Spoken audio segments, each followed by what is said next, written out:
Newton's law of viscosity हमें क्या बताता है कि फॉर स्ट्रीमलाइन फ्लो हम पढ़ चुके हैं। कौन बताएगा क्या होता है स्ट्रीमलाइन फ्लो? स्ट्रीमलाइन फ्लो आप पढ़ चुके हैं, जिसमें सारे लेयर्स है एक दूसरे के ऊपर स्मूथली फ्लो करते हैं, वो होता है स्ट्रीमलाइन फ्लो। तो न्यूटन्स लॉ क्या बताता है हमें कि जो स्ट्रीमलाइन फ्लो होता है, स्ट्रीमलाइन फ्लो के अंदर viscous force acting on any layer is directly proportional to the area of the layer and the velocity gradient. ठीक है, कि अगर स्ट्रीमलाइन फ्लो है तो स्ट्रीमलाइन फ्लो के अंदर इस तरह से अगर स्ट्रीमलाइन फ्लो है, सारी की सारी लेयर्स एक दूसरे के ऊपर स्मूथ फ्लो हो रही है, तो उसमें जो विस्कस फोर्स होता है, विस्कस फोर्स को अगर हम सपोज स्मॉल एफ से डिनोट कर दें तो वो डायरेक्टली प्रोपोर्शनल रहेगा एरिया ऑफ द लेयर का जो एरिया है उससे प्रोपोर्शनल रहेगा, और velocity gradient means change in velocity per unit displacement. ठीक है, ये ध्यान में रखिए, change in velocity per unit displacement, ये dv बाई डी एक्स, ये हम कल भी देख चुके हैं वेलोसिटी ग्रेडियंट। तो फ्रिक्शनल फोर्स जो है डायरेक्टली प्रोपोर्शनल होता है लेयर के एरिया से और वेलोसिटी ग्रेडियंट से। ठीक है, कि फ्लो अगर हो रहा है तो पर्टिकुलर कितने डिस्टेंस में कितनी वेलोसिटी चेंज हो रही है, ये हो गया dv। तो इन दो चीज़ों से डायरेक्टली प्रोपोर्शनल होता है। तो यहाँ से हम कोएफिशिएंट ऑफ विस्कोसिटी को डिराइव कर सकते हैं। ठीक है, ये न्यूटन का लॉ है, ये जो बताया गया F directly proportional to A D V by D X, ये this is the law of Newton. अभी यहाँ पे देखो, ये कांस्टेंट ऑफ प्रोपोर्शनलिटी का अगर सिंबल हमें हटाना है, सॉरी हाँ, कांस्टेंट का अगर हमें सिंबल हटाना है तो हम क्या करते हैं, हम यहाँ पे एक कांस्टेंट ऑफ प्रोपोर्शनलिटी निकाल लेते हैं, F directly proportional to A D V by D X, इस तरह से है। तो एफ जो है is equal to eta into A D V by D X, ऐसा लिख सकते हैं हम, है कि नहीं। यहाँ पे ये ईटा क्या है, eta is constant of proportionality. ठीक है, अभी हमें ये ईटा इज इक्वल टू, इसको कहा गया है कोएफिशिएंट ये तो एक्चुअल में कांस्टेंट ऑफ प्रोपोर्शनलिटी है, हमने डायरेक्टली प्रोपोर्शनल के सिंबल को हटाने के लिए लिया है यहाँ पे। तो कोएफिशिएंट ऑफ विस्कोसिटी कहा गया है, ये ईटा को कहा गया है कोएफिशिएंट ऑफ विस्कोसिटी। ठीक है, this is the coefficient of viscosity.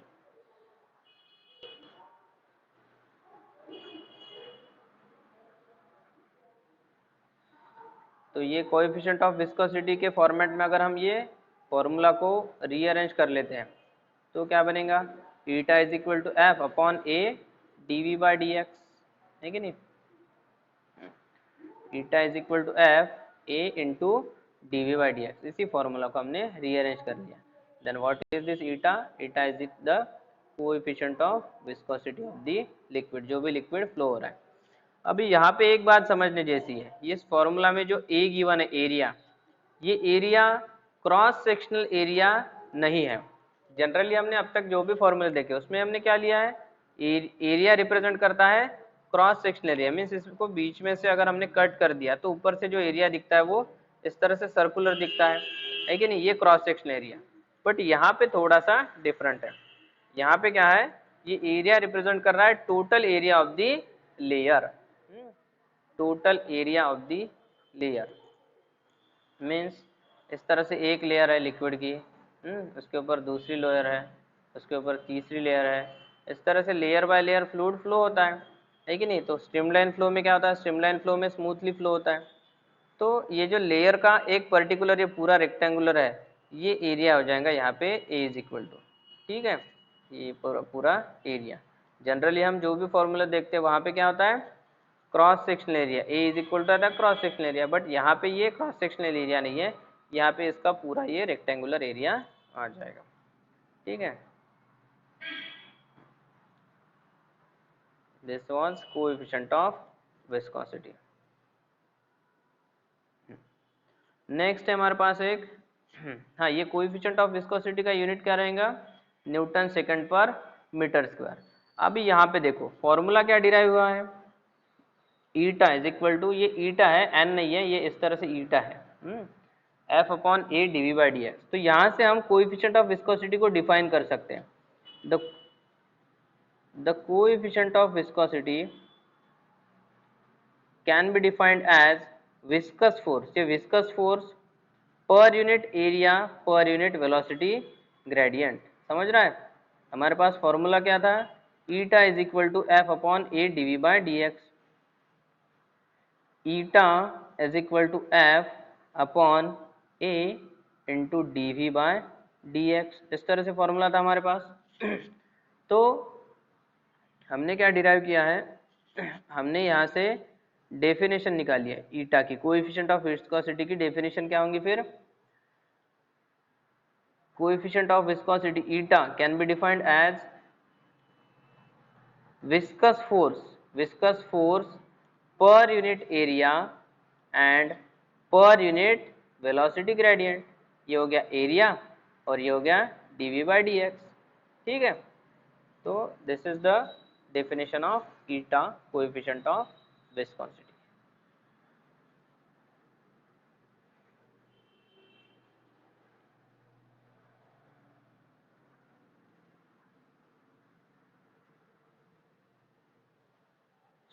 आवाज आ रही है सबको, आयशी राठौड़, कल आपको ऑडियो वीडियो क्लियर नहीं रहता, अभी आ रहा है क्लियर। चलो, इसके बाद एक है स्टोक्स लॉ, विस्कोसिटी से रिलेटेड है। अभी हमने विस्कोसिटी देखा, नेक्स्ट इसके बाद देखा हमने कोएफिशिएंट ऑफ विस्कोसिटी। अभी इससे कोई विस्कोसिटी से रिलेटेड एक स्टोक्स लॉ है।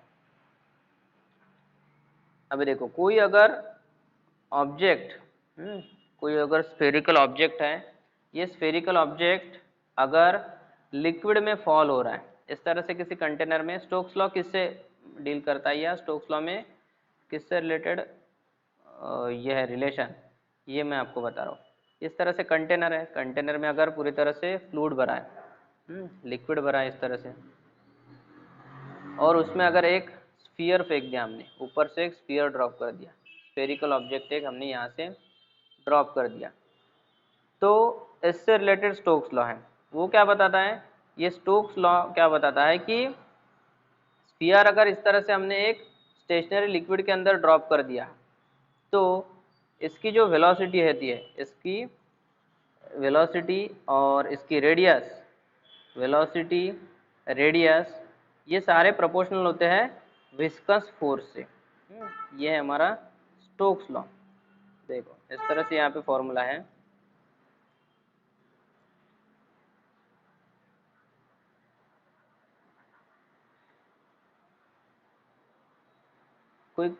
कोई अगर स्फेरिकल ऑब्जेक्ट लिक्विड के अंदर फॉल हो रहा है, तो उसके ऊपर, उस ऑब्जेक्ट के ऊपर विस्कस फोर्स एक्ट होगा।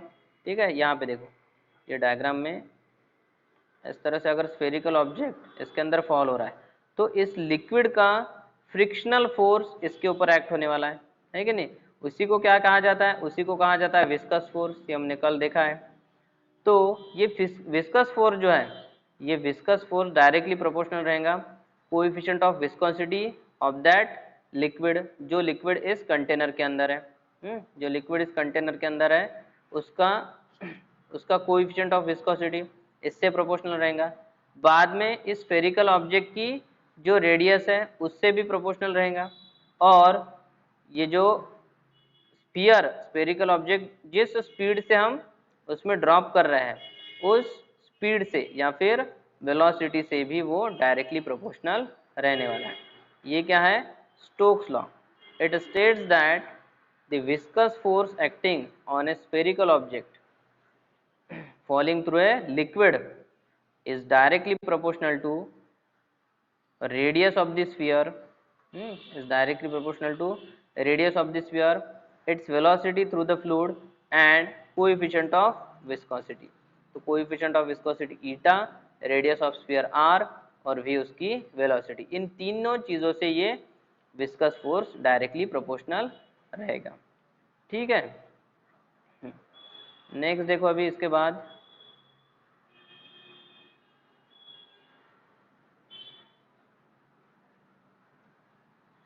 हाँ, इसके बाद देखो यहाँ पे अभी ये फ्रिक्शनल फोर्स ये डायरेक्टली प्रोपोर्शनल है। इसके बाद हमने क्या किया, F V is equal to 6 pi, F V is equal to 6 pi eta into R V. तो ये 6 पाई कहाँ से आया, तो एफ वी डायरेक्टली प्रोपोर्शनल था सबसे पहले, F V directly proportional to eta R V. Directly proportional को हटाना है तो हम यहाँ पे एक कांस्टेंट लेते हैं, तो F V is equal to हो गया हमारा के ईटा आर वी।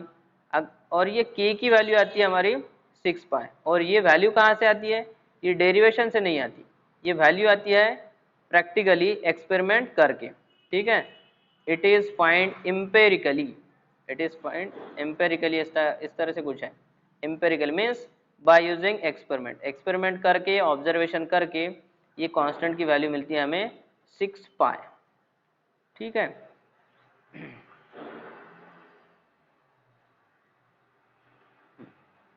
नेक्स्ट अभी देखो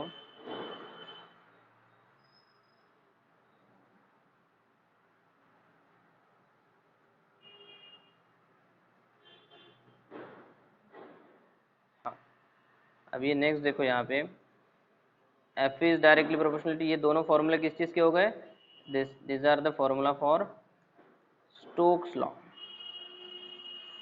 ठीक है, स्टोक्स लॉ का फॉर्मूला है और यहाँ पे ये भी मैंने बता दिया है नोट्स में, 6 pi is in this expression is the constant of proportionality and is obtained on the basis of experiment. इसका कोई डेरिवेशन नहीं है कि डेरिवेशन से आप ये 6 पाई की वैल्यू, ये कांस्टेंट की वैल्यू 6 पाई आती है, इस तरह से कोई इसका डेरिवेशन नहीं है, ये फाइंड की जाती है on the basis of experiment. Next अभी एक कंसेप्ट है यहाँ पे टर्मिनल वेलोसिटी। इस स्टोक्स लॉ का ये समझो, ये टर्मिनल वेलोसिटी एक्सटेंशन है।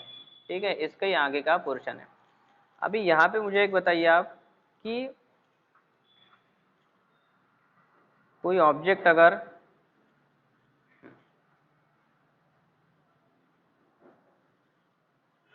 कोई ऑब्जेक्ट को अगर हमने यहाँ पे इस कंटेनर के अंदर फेंक दिया, इसको थ्रो कर दिया इस कंटेनर के अंदर जिसमें एक लिक्विड भरा है, ये लिक्विड विस्कस रहेगा, लिक्विड की कुछ ना कुछ विस्कोसिटी रहेंगी, और यहाँ से हमने यहाँ से इसको ड्रॉप कर दिया, यहाँ से इसको ड्रॉप कर दिया, तो यहाँ से यहाँ तक इसकी वेलोसिटी धीरे धीरे बढ़ते जाएंगी, वेलोसिटी विल इंक्रीज। यहाँ से हमने फेंक दिया, ये ग्राउंड पे रखा है, ये कंटेनर जो है ये रखा है ग्राउंड पे, इसको अगर हमने यहाँ से फेंक दिया तो फेंकने के बाद क्या हो रहा है, धीरे धीरे इसकी वेलोसिटी बढ़ेंगी। वेलोसिटी क्यों इंक्रीज होंगी, क्योंकि उसके ऊपर ग्रेविटी एक्ट हो रही है, g is equal to 9.8 metre per second square, इतना एक्सेलरेशन इसके ऊपर एक्ट हो रहा है, तो वेलोसिटी यहाँ से यहाँ तक तो बढ़ती जाएंगी धीरे धीरे।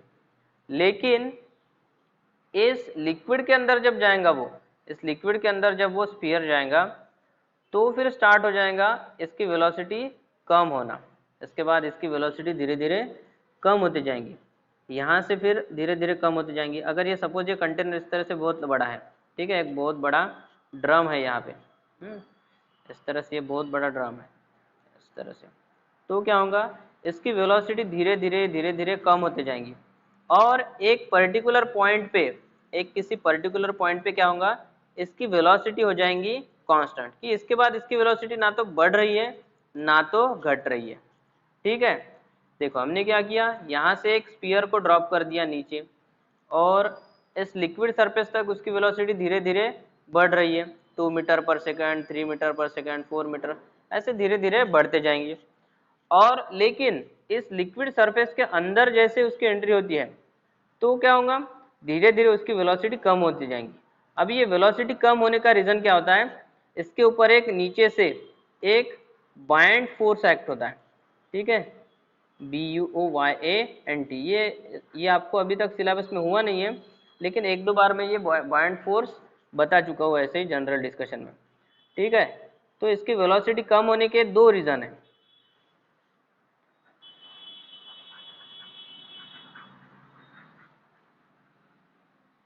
एक सेकंड, अभी इसकी वेलोसिटी कम होने के दो रीजंस हैं। एक तो उसके ऊपर एक्ट होता है बायंट फोर्स,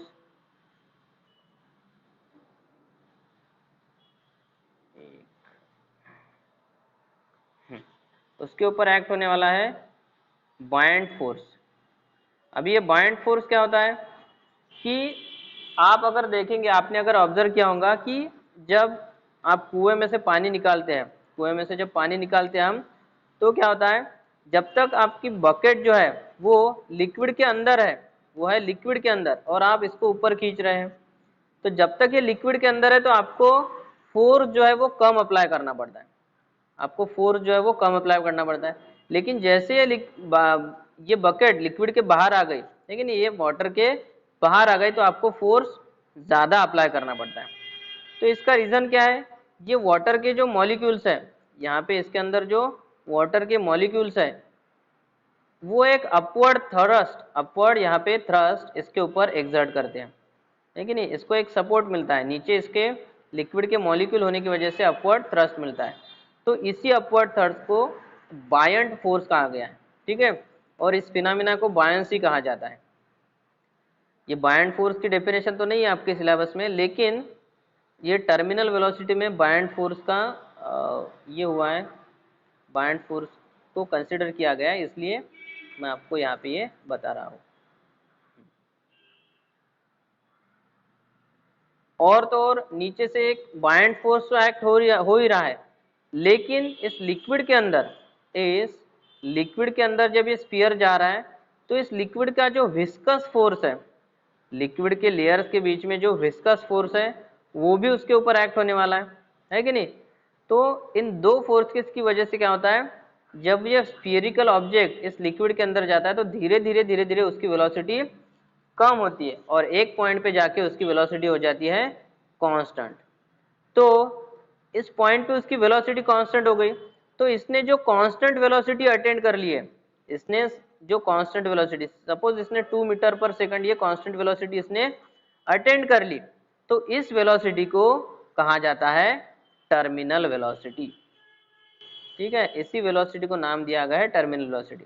समझ रहा है, ये एक कंटेनर लिया हमने, कंटेनर के अंदर एक स्फीयर को ड्रॉप कर दिया, स्फीयर इस लिक्विड सरफेस तक जाने तक वेलोसिटी उसकी बढ़ती जाएंगी, लेकिन इसके अंदर जाने के बाद उसकी वेलोसिटी धीरे धीरे कम होते जाएंगी, वेलोसिटी बिकम लोअर, ठीक है।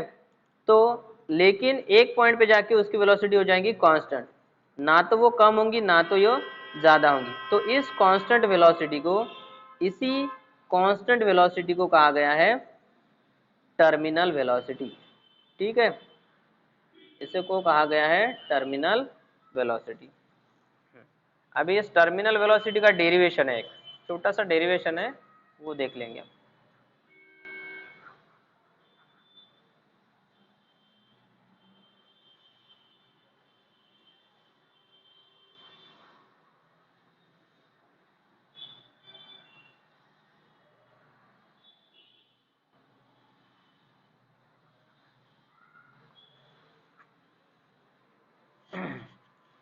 हाँ, किसी को कोई डाउट होगा अब तक जो पढ़ा है उसमें, तो आप पूछ सकते हैं।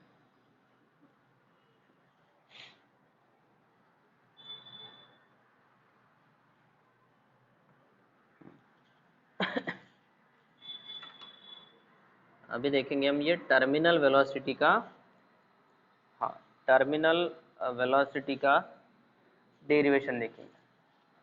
अभी यहाँ पे देखो, ये जो ऑब्जेक्ट इस कंटेनर के अंदर हम ड्रॉप कर रहे हैं, उसके ऊपर कौन से फोर्सेस एक्ट हो रहे हैं। एक तो सबसे पहले है viscous force, viscous force in upward direction, viscous force upward direction में रहेगा, क्योंकि ड्रॉप हमारा नीचे जा रहा है, और सॉरी स्फीयर जो है वो नीचे जा रहा है, और लिक्विड नीचे से, लिक्विड उसके ऊपर एक फोर्स एक्सर्ट कर रहा है, ये विस्कस फोर्स फ्रिक्शनल फोर्स होता है, ठीक है। तो ये अपवर्ड डायरेक्शन में, उसका सेल्फ वेट mg डाउनवर्ड में रहता है ऑब्वियसली। नेक्स्ट ए बायंट फोर्स और अपवर्ड थ्रस्ट डायरेक्टेड अपवर्ड, ये बायंट फोर्स भी ऊपर की डायरेक्शन में एक्ट होने वाला है। अभी देखो, ये वेलोसिटी जब कांस्टेंट हो रही है, तो वेलोसिटी कांस्टेंट हो रही है, इसका मीनिंग क्या है, अपवर्ड फोर्सेस और डाउनवर्ड फोर्सेस की सम हो रही है 0, है कि नहीं। जितने फोर्सेस डाउनवर्ड में एक्ट हो रहे हैं उतने ही अपवर्ड में भी अगर एक्ट हो रहा है F plus small f is equal to 0, ऐसा हो सकता है कि नहीं। या फिर ऐसा भी हो सकता है force upward is equal to force downward, है कि नहीं। जितने अपवर्ड में एक्ट हो रहे हैं उतने अगर डाउनवर्ड में भी एक्ट होंगे तो फिर उसकी वेलोसिटी हो जाती धीरे धीरे कांस्टेंट। अगर अप डाउनवर्ड फोर्स ज्यादा हो रहा होता तो वो नीचे स्पीड से बढ़ता, है कि नहीं। और अपवर्ड फोर्स अगर ज्यादा होते तो वो तो ऊपर चला जाता, लेकिन वो तो वो क्या हो रहा है, वो डाउनवर्ड डायरेक्शन में बढ़ रहा है लेकिन कांस्टेंट वेलोसिटी से। तो वेलोसिटी अगर कांस्टेंट है तो ये है इक्विलिब्रियम कंडीशन। हमने इक्विलिब्रियम पढ़े हैं, मैकेनिकल इक्विलिब्रियम, उसके टाइप्स थे स्टेबल अनस्टेबल। तो इक्विलिब्रियम का मीनिंग क्या होता है, एक तो ऑब्जेक्ट है रेस्ट में, एक तो ऑब्जेक्ट है रेस्ट में, उसको भी कह सकते हैं हम इक्विलिब्रियम, ठीक है। या फिर दूसरा एक ऑब्जेक्ट है जो कंटिन्यूअसली मूव हो रहा है, कंटिन्यूअसली मूव हो रहा है बट इन कांस्टेंट वेलोसिटी, उसकी वेलोसिटी ना तो बढ़ रही है ना तो घट रही है, तो इसको कहा जाता है इक्विलिब्रियम कंडीशन। इसको कहा जाता है इक्विलिब्रियम कंडीशन। मीन्स उसके ऊपर जितने भी फोर्सेस एक्ट हो रहे हैं उसका कोई इफेक्ट नहीं हो रहा है। रेस्ट में तो समझ सकते हैं आप, है कि नहीं। लेकिन उसी तरह से ऑब्जेक्ट अगर मूव हो रहा है, ऑब्जेक्ट अगर मूव हो रहा है कांस्टेंट वेलोसिटी से, तो इसका भी मीनिंग है उसके ऊपर एक्ट होने वाले सारे फोर्सेस की वेक्टर सम हो रही है 0। 0 कब होगा, जब अपवर्ड और डाउनवर्ड दोनों ही फोर्सेस सेम होंगे, ठीक है। तो इसी कंसेप्ट को यूज करके हम वेलोसिटी को डिराइव करने वाले हैं।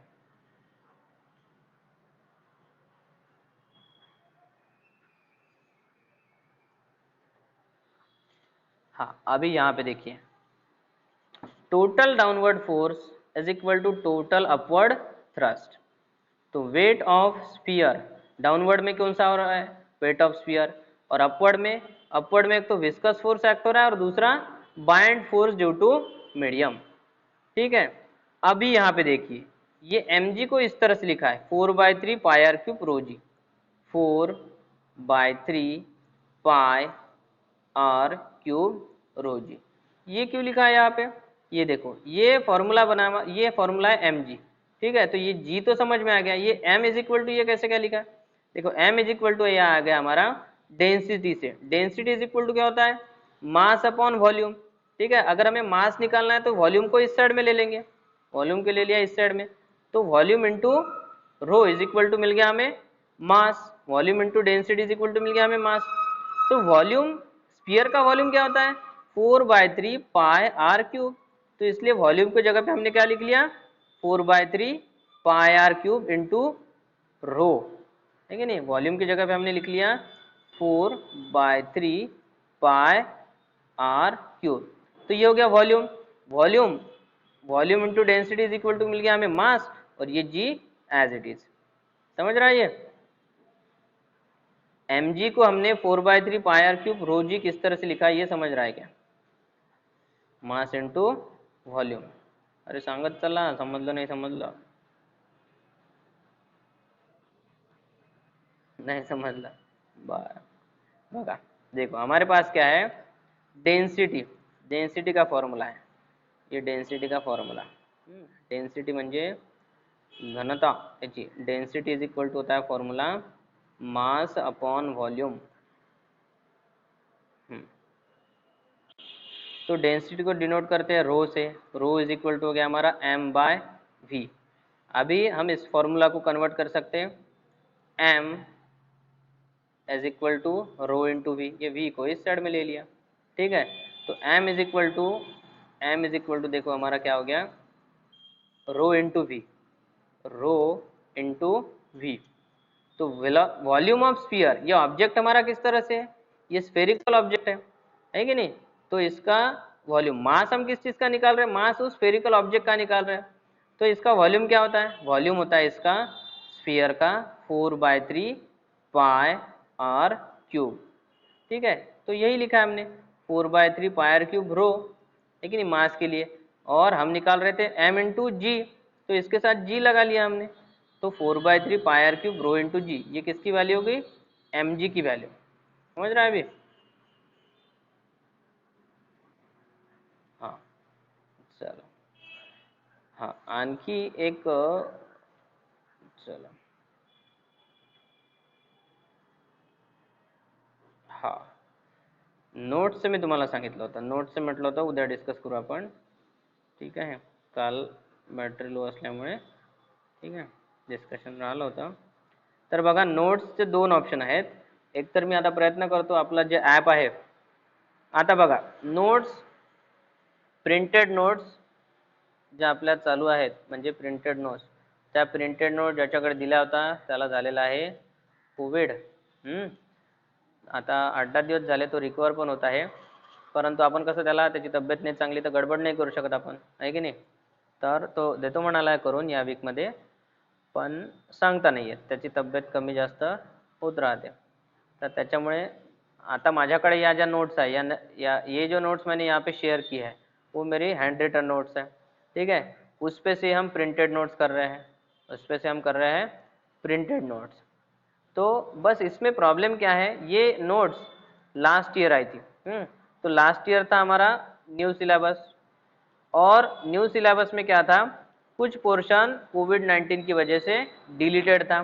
पता है आपको 25% पोर्शन जो है कम कर दिया था. तो ये जो नोट्स निकाली है मैंने, ये उस हिसाब से निकाली है, 25% पोर्शन उसमें नहीं है, ठीक है. फिर भी आपको इस नोट्स में 75% तो पोर्शन मिल ही रहा है. 75% बचा हुआ जो 25% रहेगा, बचा हुआ जो 25% रहेगा वो आपको प्रिंटेड नोट्स में मिल जाएगा. तो आप क्या करना, अभी ये नोट जो है, ये नोट्स मैं अपलोड कर दूंगा ऑन ऐप, ठीक है. ऐप पे मैं ये अपलोड कर दूंगा, चलेगा, और वहां से आपने डाउनलोड कर लेना है. आज मैं ट्राई करता हूँ, अभी अब तक मैंने ये नोट्स को कोई चीज़ अपलोड नहीं की है, वीडियो भी वहाँ पे अपलोड नहीं किया. अब मैं आज ये ट्राई करता हूँ और आज मैं ये नोट्स अपलोड कर दूंगा. लेकिन आपने ये डाउनलोड कर देना, इसलिए इसके प्रिंट मत निकालो. क्यों? क्योंकि ये इसमें 25% पोर्शन कम है कि नहीं, 25% इसमें पोर्शन कम है, तो इसके प्रिंट निकालेंगे बाद में, फिर प्रिंटेड नोट्स के भी प्रिंट निकालेंगे. तो इससे अच्छा है ये जो हैंड रिटन है, इस हैंड रिटन को मैं अपलोड कर लेता हूँ, आपने डाउनलोड कर लेना, ठीक है. और उसके बाद इसको मोबाइल में ही, इसको स्टडी करने के लिए मोबाइल में यूज़ करो, है कि नहीं. मोबाइल में आप इसकी PDF पढ़ सकते हैं. और जो प्रिंटेड नोट्स है, प्रिंटेड नोट्स के मैं अभी आपको कॉपीज़ नहीं दे सकता. क्यों? क्योंकि अभी तो जेरॉक्स वगैरह सब बंद है. अगर मेरे को उसने प्रिंटेड नोट्स का PDF, प्रिंटेड नोट्स का अगर उसने मुझे PDF अगर 8 दिन में दे दिया, तो फिर मैं वो अपलोड कर दूंगा हमारे प्लाज्मा ऐप पे, और वो आपने PDF सेव कर लेना. बाद में आपको प्रिंट निकालना है, क्या करना है वो, है कि नहीं, PDF में आपने डाउनलोड कर लेना, बाद में उसको प्रिंट करना है, क्या करना है वो आपने देख लेना, है कि नहीं. क्योंकि उसकी जेरॉक्स सेंटर वगैरह सब तो बंद है अभी, और संचार बंदी भी, आपको मैं बुला भी नहीं सकता क्लास पे नोट्स लेने के लिए, इसलिए मैं इसके PDF अपलोड कर दूंगा, आपने आपके हिसाब से प्रिंट करवा लेना, ठीक है.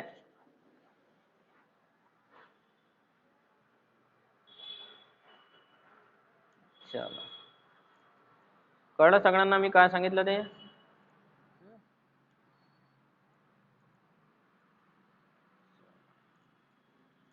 आणि 10वीची एक्झाम कॅन्सल झाली आहे, माहिती असेलच तुम्हाला. आहे तुमच्या घरी कोणी 10वीचं कॅन्डिडेट? 10वीं की एग्जाम कैंसिल होगी, पता है ना सबको.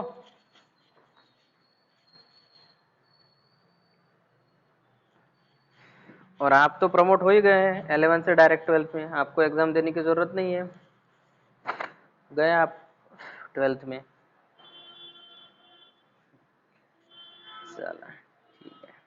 अशी जॉईन नाही झाली का रिया राठोड, तेजस्विनी राठोड? बाकी कोण सगळ्या कोणाच्या? अच्छा, चार्जिंग करून ठेवायला पाहिजे. मी कसं मॅनेज करतो सांगू का तुम्हाला. आता माझी सकाळी 6 ते 7:30 बॅच आहे, ठीक आहे, सगळ्या ऑनलाईन आहे. त्याच्यानंतर 8 ते 9 बॅच आहे, त्यानंतर तुमची 9 ते 10 बॅच आहे, ठीक आहे. या तिन्ही ऑनलाईन. फक्त इथे अर्धा तास चार्जिंगसाठी टाईम मिळतो. त्याच्यानंतर 11 ते 12-12:30 पर्यंत दुसरी आणखी एक बॅच चालते. ही बॅच सुद्धा नीटची आहे आणि ही बॅच सुद्धा नीटची आहे. सगळ्या ऑनलाईन चालू आहेत सध्या, कळलं. त्याच्यामुळे चार्जिंग करायलाच पाहिजे. रात्री लावून ठेवून देत जा चार्जिंग, काही करा तुम्ही. एक वेळा तुम्ही जेवण नाही केलं चालेल, पण मोबाईलला चार्जिंग असलंच पाहिजे. बरोबर. चला ठीक आहे. आता बघा, हे एक सांगितलं मी तुम्हाला, हे 4/3 पायर क्यूब. अबे इसमें देखो, ये 4/3 पायर क्यूब हो गया. इथपर्यंत कळलं सगळ्यांना? याच्यामध्ये कोणाला प्रॉब्लेम असेल तर सांगा, इथपर्यंत कळलं नसेल तर. काही असेल डाऊट तर विचारा. कळलं का रे रोहन?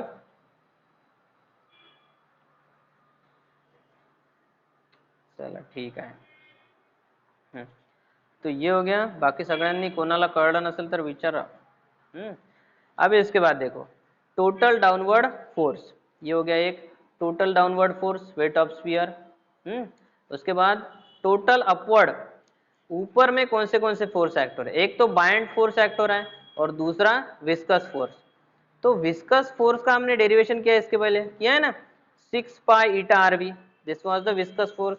यहाँ पे देखिए, भूल गए होंगे तो यहाँ पे देखिए, ये विस्कस फोर्स का फॉर्मूला है, दिख रहा है ये 6 पाई ईटा इंटू आरवी, ये वाला फॉर्मूला, यही हमने वहाँ पे यूज किया है. ठीक है, ये 6 पाई ईटा आरवी. और दूसरा एक है buoyant force, buoyant force due to the medium, buoyant force due to the medium. तो बायंड फोर्स जो एक्ट होता है वो भी उतना ही एक्ट होगा जितना mg है, mg के इक्वल रहेगा. जो बायंड फोर्स जो लिक्विड के मॉलिक्यूल्स की वजह से अपवर्ड डायरेक्शन में उस स्फीयरिकल ऑब्जेक्ट के ऊपर एक्ट हो रहा है, वो कितना रहेगा? वो उतना ही रहेगा जितना मास ऑफ द लिक्विड है. समझ रहे? जितना कंटेनर के अंदर लिक्विड का मास है उतना ही एक्ट होगा. ठीक है. बट यहाँ पे देखिए, ग्रेविटी जो एक्ट होंगी, ग्रेविटी जो एक्ट होंगी वो डाउनवर्ड में होती है. हमें फोर्स चाहिए अपवर्ड डायरेक्शन में, तो वो रहेगा फोर्स माइनस mg. समझ रहा है कि स्फेरिकल ऑब्जेक्ट जा रहा है डाउनवर्ड डायरेक्शन में, उसके अपोजिट डायरेक्शन में, अपवर्ड डायरेक्शन में इस लिक्विड से बायंड फोर्स एक्ट हो रहा है. और बायंड फोर्स कितना रहेगा? Buoyant force will be equal to mg of liquid, mg of liquid. ठीक है, ये mass of liquid into gravity. लेकिन ग्रेविटी तो एक्ट हो रही है डाउनवर्ड डायरेक्शन में और फोर्स हमारा बायंड फोर्स एक्ट हो रहा है अपवर्ड डायरेक्शन में, तो इसको लेंगे हम माइनस जी. ठीक है, इसको लेंगे हम माइनस जी. तो यहां से हम बायंड फोर्स की वैल्यू डिराइव करेंगे जिस तरह से हमने mg की वैल्यू डिराइव की थी, volume into gravity, volume into density, उसी तरह से ये भी रहेगा. देखिए, हमारे पास है density is equal to mass upon volume, therefore m is equal to हो गया हमारा v into rho, therefore mg is equal to क्या हो जाएगा? v into rho into g. तो mass mg is equal to, देखो हम क्या डिराइव कर रहे हैं, 4/3 pi r cube into sigma into G. अभी यहाँ पे ये 4/3 r क्यूब इंटू सिग्मा, ये क्या है? देखो 4/3 पाई r क्यूब क्या है? 4/3 पायर क्यूब, ये हो गया हमारे लिक्विड के मॉलिक्यूल्स. और लिक्विड के मॉलिक्यूल्स को कंसिडर किया जाता है, they are in the spherical form, तो इसलिए उनका वॉल्यूम क्या रहेगा? 4/3 pi R cube, 4/3 pi R cube, ये उनका वॉल्यूम रहेगा. और ये सिग्मा क्या है? Sigma is the density of that liquid in the container. Container के अंदर जो लिक्विड भरा है उसकी डेंसिटी को हमने लिया सिग्मा. जो स्फेरिकल ऑब्जेक्ट है उसकी डेंसिटी ली हमने रो, लेकिन जो लिक्विड भरा है कंटेनर के अंदर उसकी डेंसिटी को लिया हमने सिग्मा. समझ रहा है? तो उसका मास क्या हो जाएगा? 4/3 pi R cube into sigma into G. समझ रहा है? समझ लगा है? जैसा हमने ये mg डिराइव किया था उसी तरह से ये बायंड फोर्स भी डिराइव किया है.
चलो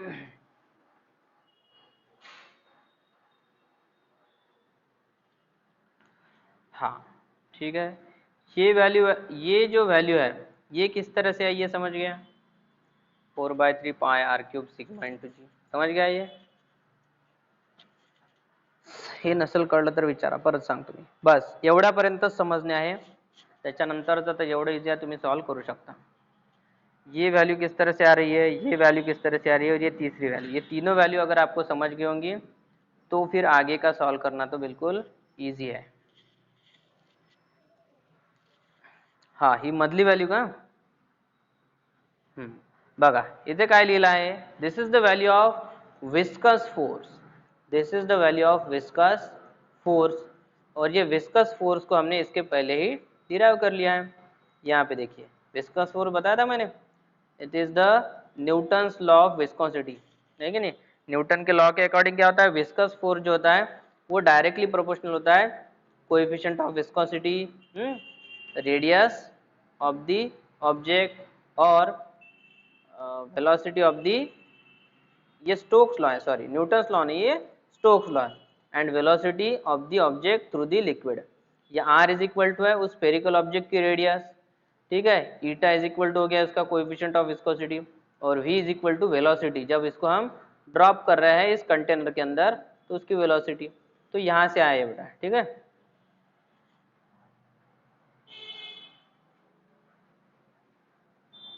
चलो कळलं का?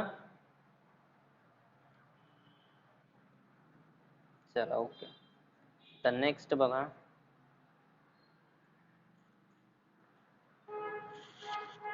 अरे आज 21 तारीख आहे ना, उद्या 22 तारीख आहे, 22 एप्रिल। मी सांगतो तुम्हाला डेरिवेशन झाल्यानंतर, ठीक आहे, काय असते 22 एप्रिलला माहिती आहे का तुम्हाला, माहिती आहे कोणाला, आठवलं तर सांगा, ठीक है। चला तो 6 पाई ईटा आर वी, हमें निकालना क्या है यहाँ से, हम डेरिवेशन किस चीज का कर रहे हैं, डेरिवेशन कर रहे हैं हम टर्मिनल वेलोसिटी का, derivation of the terminal velocity. तो हम क्या कर रहे हैं, यहाँ से देखो ये 6 पाई ईटा आर वी, बस इसी टर्म में आपको वेलोसिटी दिख रही है कि नहीं, तो हमने क्या कर लिया 6 पाई ईटा आर वी इसको LHS में ले लिया, और इस जो ये जो टर्म है, ये जो टर्म है इसको ले लिया हमने RHS में, समझ रहा है, समझत आहे का हे, अशा प्रकारे हे आहे। चला आता नेक्स्ट बघा, आता अशा प्रकारे हे आहे 4/3 पाय आर क्यूब रो जी आणि 4/3 पाय आर क्यूब सिग्मा जी, समजत आहे, ही व्हॅल्यू आपण इकडे घेऊन आलो, ही व्हॅल्यू इकडे घेऊन आलो, आणि ही सिग्मा इकडे, समजत आहे, रिअरेंज केलेला आहे फक्त, इथे फक्त केलेला आहे आपण रिअरेंज। हां त्याच्यानंतर इथे बघा हे दोन्ही फोर्सेसची आपण ऍडिशन केली, टोटल अपवर्ड फोर्स इन दोनों की हमने कर ली एडिशन, ये 6 पाई है विस्कस फोर्स, ये हो गया हमारा बायंट फोर्स, और ये हो गया हमारा डाउनवर्ड फोर्स mg, तो ये 6 पाई आर वी को LHS में ले लिया, सॉरी किंवा असं केलेलं आहे समजू शकतो आपण, याला आपण असंच ठेवलेलं आहे, दुसऱ्या पद्धतीने असं सुद्धा समजू शकतो, बघा इकडे सांगतो मी तुम्हाला, 6 पाई ईटा आर वी याला आपण असंच ठेवलं 6 पाय ईटा आर व्ही, त्याच्यानंतर इकडे काय होतं आपल्याकडे, इकडे होतं आपल्याकडे, इधर था हमारे पास 4/3 पाय आर क्यूब रो जी, अशा प्रकारे है, और ये इस साइड में था 4/3 R cube sigma R G, इसको माइनस कर लिया हमने 4/3 pi R cube sigma G, ठीक है, बस इसको मैंने उल्टा लिख लिया है, 6 पाई आर बी इस साइड और 4/3 pi R cube rho G minus 4/3 pi R cube sigma G इस साइड में लिखा है, ठीक है, इसको बस रीअरेंज करके लिख लिया है।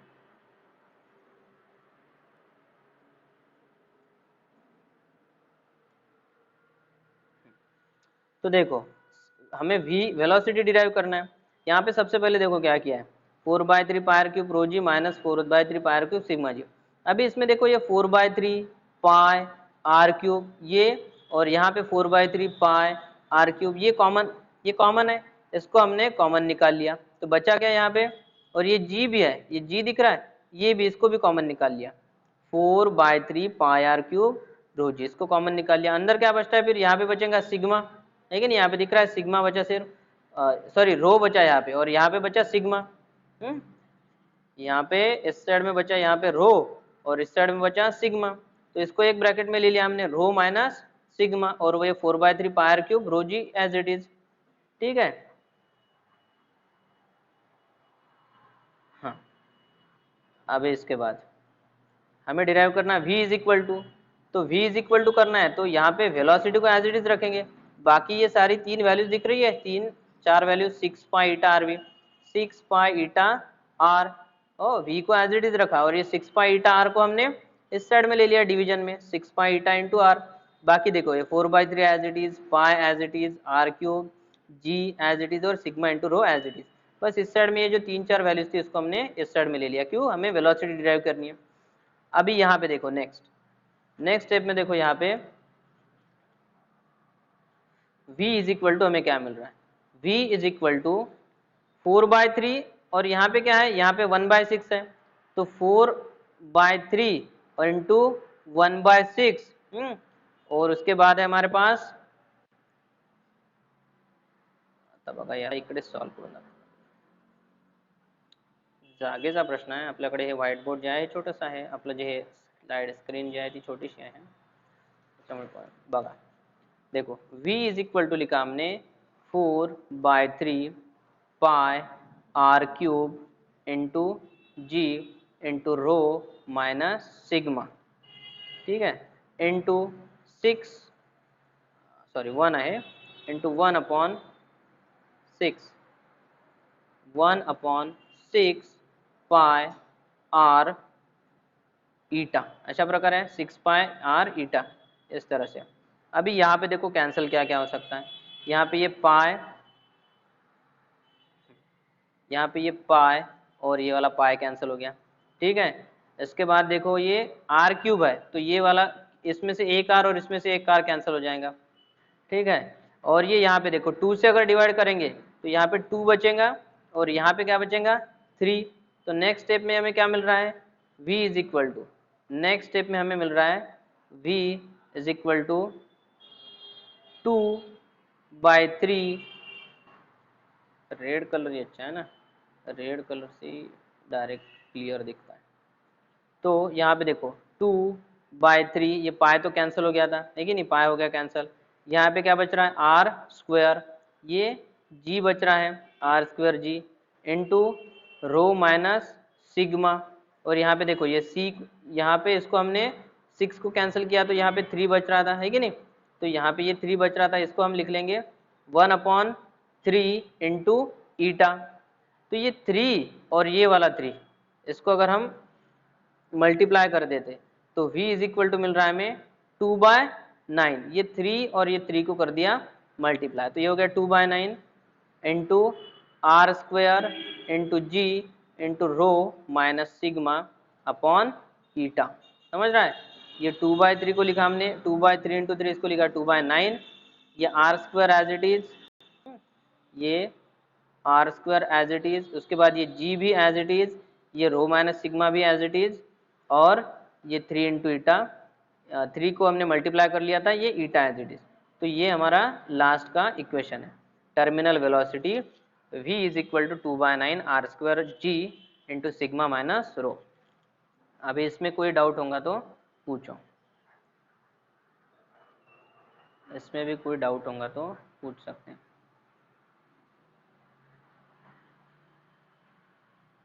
बताओ कुठल्या स्टेप मध्ये डाउट आहे काय आहे ते विचारा। तो ये मैं आज ट्राई करता हूँ, हमारे ऐप पे नोट्स अपलोड करने के लिए मैं ट्राई करता हूँ, ठीक है, बोला हा 2/9 आहे इथे, हे समजलं नाही का 2/9 कसं आलं तर, हाँ हाँ हे बघा, इधर है ये 4/3 और यहाँ पे है 1/6 पाई ईटा आर, ठीक है, बघा आता स्टेप अशी आहे is equal to 4/3 pi r cube into G into rho minus sigma into 1/6 pi eta r। ठीक है। आता इथे बघा, अभी यहाँ पे देखो क्या क्या हम कर सकते हैं, कैंसल। ये पाय और ये पाय हो गया कैंसल। यहाँ पे 2 से अगर डिवाइड कर देंगे तो यहाँ पे बचेगा 2 और यहाँ पे बचेगा 3। समझ रहा है, ये बच गया 3। 2 से दोनों को डिवाइड कर दिया। और यहाँ पे ये r क्यूब है और यहाँ पे एक r है, एक एक r कैंसिल हो गया। तो देखो अभी नेक्स्ट स्टेप में क्या बच रहा है, क्या क्या बच रहा है। यहाँ पे ये 2 बच रहा है कि नहीं, तो यहाँ पे 2 लिख लिया अपॉन ये 3 इंटू ये 3, ये दोनों को हमने क्या कर लिया 9 लिख लिया सीधा सीधा। बाद में ऊपर क्या बच रहा है, देखो ऊपर क्या क्या बच रहा है, ये आर स्क्वायर बच रहा है। ये कैंसिल अगर एक हो गया, एक एक आर अगर यहाँ पे कैंसिल हो गया तो यहाँ पे क्या बच रहा है, स्क्वायर बच रहा है। यहाँ पे स्क्वायर बच रहा है इंटू ये जी बच रहा है। इसके बाद rho minus sigma into rho minus sigma upon eta, upon eta. तो यही लिखा है मैंने यहाँ पे, है कि नहीं। ठीक है, समझ गया,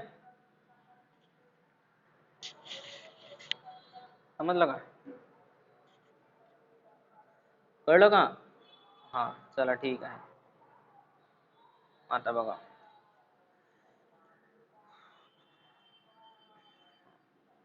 आता हे एक डेरिवेशन झालेलं आहे। बस आज इथेच थांबणार आहोत, पण 2 मिनिटं थांबा, मी तुम्हाला काही सांगतो महत्त्वाचं। ठीक आहे,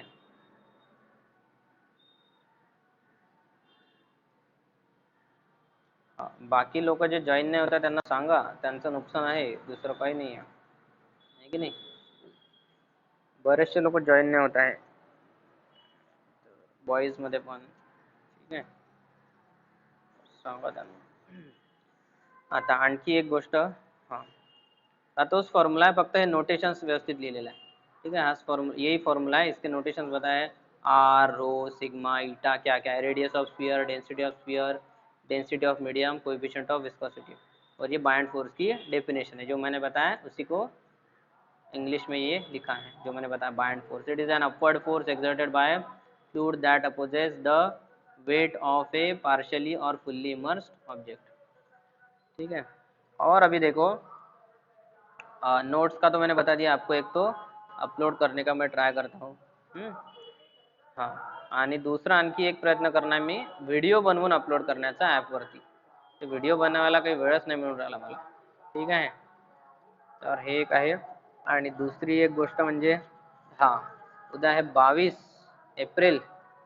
मी विचारलं होतं तुम्हाला, काही आठवते का कोणाला, काय असते 22 एप्रिलला, काय असते सांगा पटकन। कशाचा विश्व दिवस, काय असते, कशाचा विश्व दिवस असते।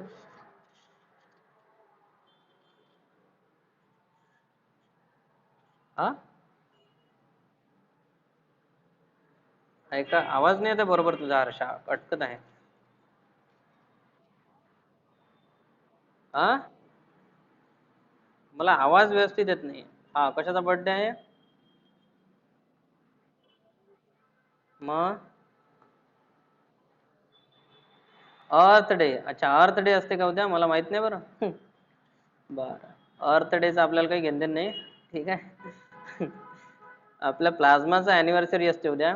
ठीक आहे, प्लाझ्मा कोचिंग क्लासेसला 2 वर्ष पूर्ण होत आहेत। ठीक आहे, 22 एप्रिल 2019 या दिवशी आपण क्लासेस स्टार्ट केले होते। ठीक आहे, तर आता उद्या आहे 22/4/2021। ठीक आहे, तर हा एक असा आहे 22/4/2021। आणि तर 2 वर्ष आपण यशस्वीपणे पूर्ण केले आहे। त्याच्यामध्ये भरपूर साऱ्या अडचणी आल्या, ठीक आहे. तर तुम्हाला सांगणार मी याच्याबद्दल उद्या जमलंच तर, काय अडचणी आल्या, कशा प्रकारे आपण त्यातून मार्ग काढला. ठीक आहे. चला तर आजच्या दिवस आपण इथेच थांबूयात. ठीक आहे. Okay bye. कोणाला काही बोलायचं आहे? बोलायचं असेल तर सांगा.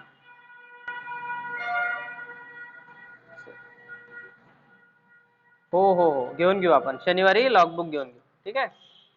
शनिवारला लॉगबुक आपण पूर्ण घेऊन घेऊ, काही हरकत नाही.